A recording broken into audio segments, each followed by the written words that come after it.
Eu já tô quase chegando lá, né? Não, mas eu penso que eu quero uma vida tranquila. Eu quero ter sim as prioridades, as garantias que estão no Estatuto do Idoso, que as pessoas façam, né?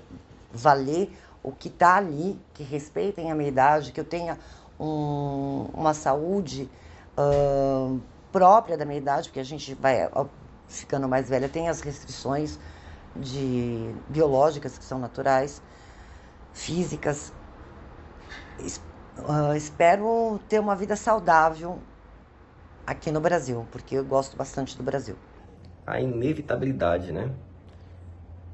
Sou resoluto enquanto a isso, porque, né?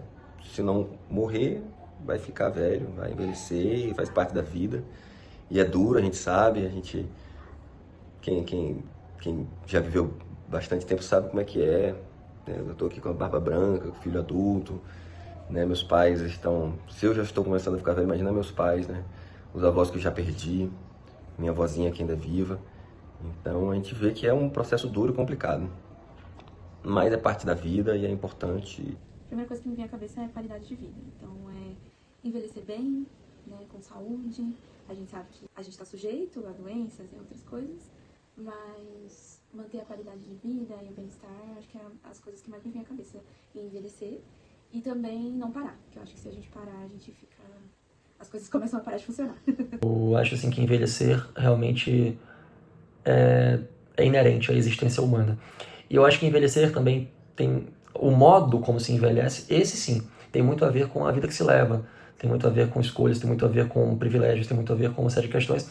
E, por exemplo, o autocuidado, seja ele né, o autocuidado no sentido de se alimentar bem, de se exercitar, ou até mesmo cuidados estéticos, no sentido de cuidar da própria pele, cuidar do seu cabelo, você ter uma rotina saudável de vida, você dormir bem, você cultivar boas relações. Isso tudo acho que faz parte do bom envelhecimento, digamos assim. Mais, né? Agora eu já sou velho. Sou velho. O difícil é admitir isso. E quanto mais velho, mais difícil é de admitir. A princípio a gente se sente mais contemplativo, prestando mais atenção, porque até então era tudo muito rápido e agora a gente para ver e presta atenção nos detalhes. E quando você começa a ir mais devagar, tudo que está em volta de você parece diferente. Então, o que eu penso quando ficar mais velho é ter um espaço para mim onde eu possa ter dignidade para envelhecer. Não, não acho. Eu acho que a nossa cultura, ela tende a valorizar o jovem sempre. Então a gente vê as pessoas mais velhas sempre pintando o cabelo, pintando a barba, as mulheres fazendo estética para tentar retardar o envelhecimento. E por causa dessa nossa cultura mesmo, né? É diferente dos orientais que tem esse negócio do idoso sendo sábio, né? Que é uma fonte de sabedoria, que a gente tende a minimizar os conhecimentos dos idosos, dizendo que eles já estão ultrapassados, que não sabem de nada, que não entendem o novo mundo, né? Sim, tem um estudo da revista Exame, inclusive, que o Brasil é mediano em relação à saúde, à renda, né, que são a ajuda do governo, a aposentadoria, ou programas de quem não tem apoio, que nunca trabalhou e que tem mais de 65 anos, ou 60, não lembro agora qual é a idade para essa referência, e provar que não tem benefício nenhum, que a família não tem renda, recebe um apoio do governo. Então, acho que o governo brasileiro trabalha bastante em benefício aos idosos. Falta, claro que falta muita coisa. Esse estudo, inclusive, fala que não sei se é a Suíça ou a Noruega é um dos países mais apropriados para a vida da terceira idade. Mas o Brasil, sim, cumpre, dentro das medidas do possível, a prioridade para os idosos. Eu acho que, na verdade, não só no Brasil, mas no mundo, tem-se um olhar para o idoso que eu acho um pouco perigoso, no seguinte sentido. O jovem, muitas vezes, ele vê o idoso como ultrapassado. E não só o idoso, às vezes, por exemplo, pessoas que têm entre 40, 50, às vezes até 30, eu vejo. anos, já tem-se um olhar em relação a elas como se fossem ultrapassadas, como se fossem, já não servissem mais para o mercado de trabalho, para relações, isso desde as amorosas até as relações de amizade mesmo.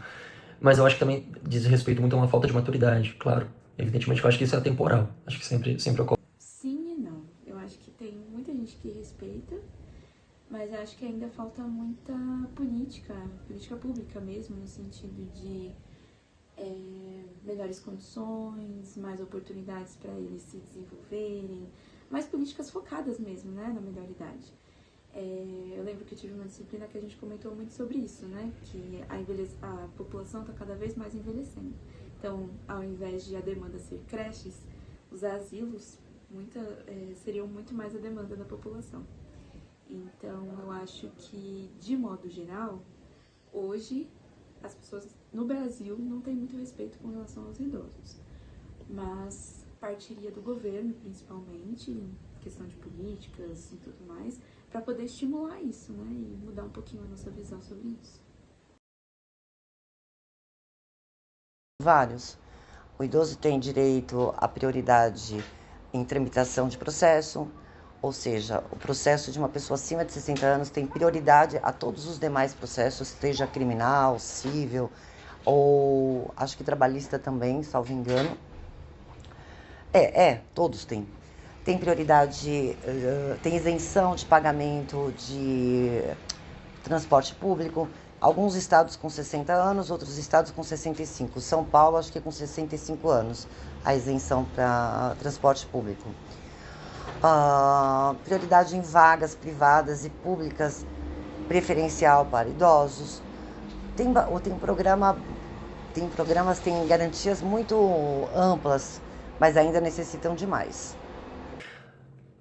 Bom, nesse aspecto, eu acho que um bem interessante, bem próximo que eu vi de perto, você tem, por exemplo, medidas como a meia entrada, né, para, enfim, eventos culturais. Você tem, como o próprio Estatuto do Idoso, que, né, assegura uma série de direitos relativos à saúde, relativos enfim, a questões variadas no que diz respeito aos idosos.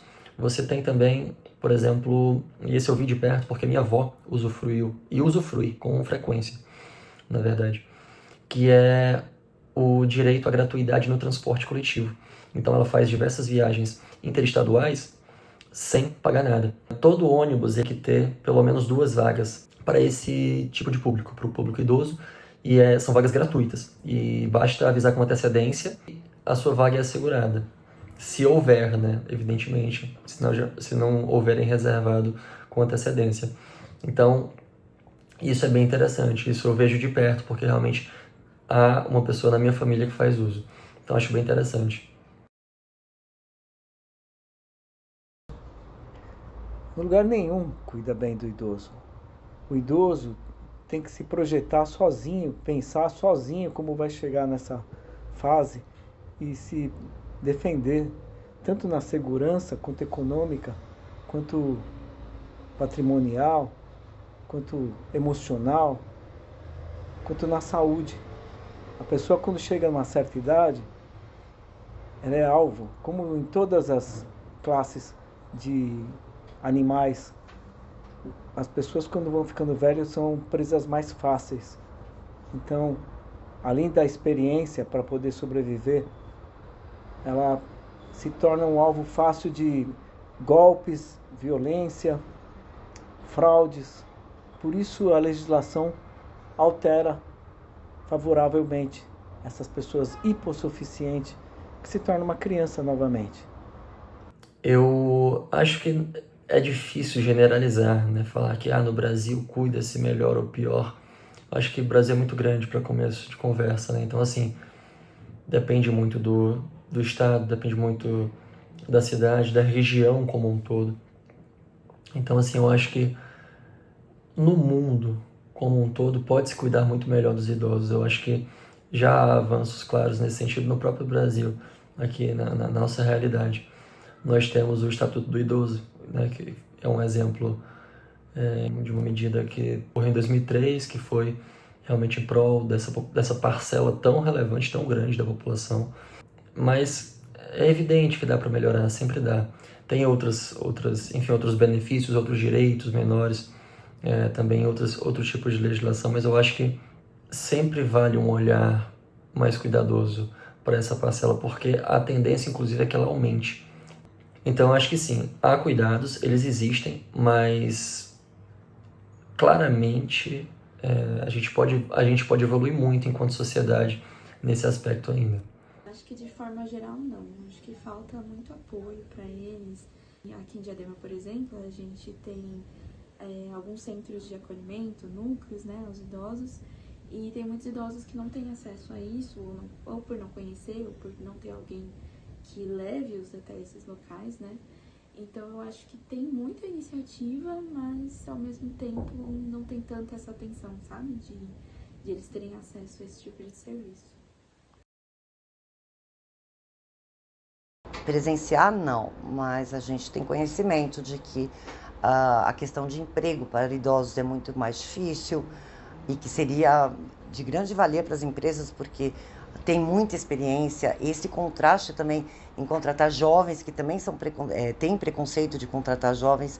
As empresas não entendem que existe aí a posição do jovem que está no auge do conhecimento, que ele consegue desenvolver, e a experiência do idoso, né, que embora talvez não tenha a percepção do jovem em relação às novidades, a experiência dele deveria contar muito para o emprego. E também a gente vê as questões de desrespeito, né, em transporte público, que o jovem acaba não cedendo espaço para uma pessoa idosa, finge que não está nem vendo que a pessoa idosa está ali. Existem sim, mas isso é uma questão de educação, uma educação da população. Infelizmente, na rua, isso é nosso cotidiano, né? Muitas vezes, principalmente em São Paulo, a gente sabe como é que é a correria do dia a dia. E é muito comum você ver uma senhorinha andando um pouquinho mais devagar e alguém atrás dela, tipo, com raiva, enfim, querendo passar logo. Muitas vezes até empurrando, enfim. E sem contar, assim, falando muito de dia a dia, né? A gente tem lugares preferenciais para os idosos no ônibus. E já vi muito jovem sentado, colocando seu fonezinho, fingindo que estava dormindo, para não dar lugar para esses idosos. Então, infelizmente, isso faz parte do cotidiano. São vários. Na minha profissão, é muito fácil de perceber que, principalmente, o que acontece com relação, não é preconceito, é descaso, é dos próprios familiares. O abandono dos familiares quando chega a idade do mais velha é muito grande. Agora, por você não parar o carro para o idoso atravessar, já é um preconceito. Por você não facilitar a vida do idoso quando está transportando alguma coisa, também já é, assim como de qualquer outra pessoa hipossuficiente, aquele que não tem audição, aquele que não tem visão. Eu acho que o preconceito está dentro da gente, porque a gente não quer estar na posição daquela pessoa que está precisando de um apoio ou de um tratamento diferenciado. A princípio, quando a gente é jovem, a vida passa rápido. Você não tem tempo de parar para pensar, nem imagina a conduta que você vai ter quando chegar na sua velhice. Você não sabe quanto faz falta ser hipossuficiente de visão, audição, locomoção. E aquele que deu a vida às outras pessoas e que criou outras pessoas começa a ser tratado para poder ser igual às outras pessoas, deixa um pouco a desejar na necessidade de sobrevivência. Tem muito essa questão de puxar, né? Como a gente, por exemplo, a minha formação em políticas públicas, então pensar em políticas voltadas para essa população, eu acho que seria um dos nossos papéis. E também trazer essa informação, como eu falei, né? Tem muita política já voltada à população idosa, mas muitos deles não têm acesso. Então, acho que o nosso papel também seria trazer essa informação a eles, facilitar esse acesso, fazer essa ponte de conexão. Primeiro, a educação em relação ao conhecimento dos direitos dos idosos, a participação dos jovens em programas direcionados ao apoio a idosos, o conhecimento, mas primeiro eu acho que tem que conhecer, tem que ir até um local onde ficam os idosos sozinhos, que são os abrigos para idosos, saber as necessidades, qual é a importância do papel do Estado e a importância do papel do jovem com o idoso, lembrar que um dia os jovens também serão idosos e tentar proporcionar o que você gostaria para você quando chegasse naquela idade, o que não está bom naquilo que o jovem está vendo, que aquele idoso tem alguma ausência. Então, essa participação do jovem, conhecer o que realmente o idoso necessita é muito importante, mas primordialmente o mais importante é a educação, é o respeito, é saber que existem sistemas próprios para beneficiar os idosos.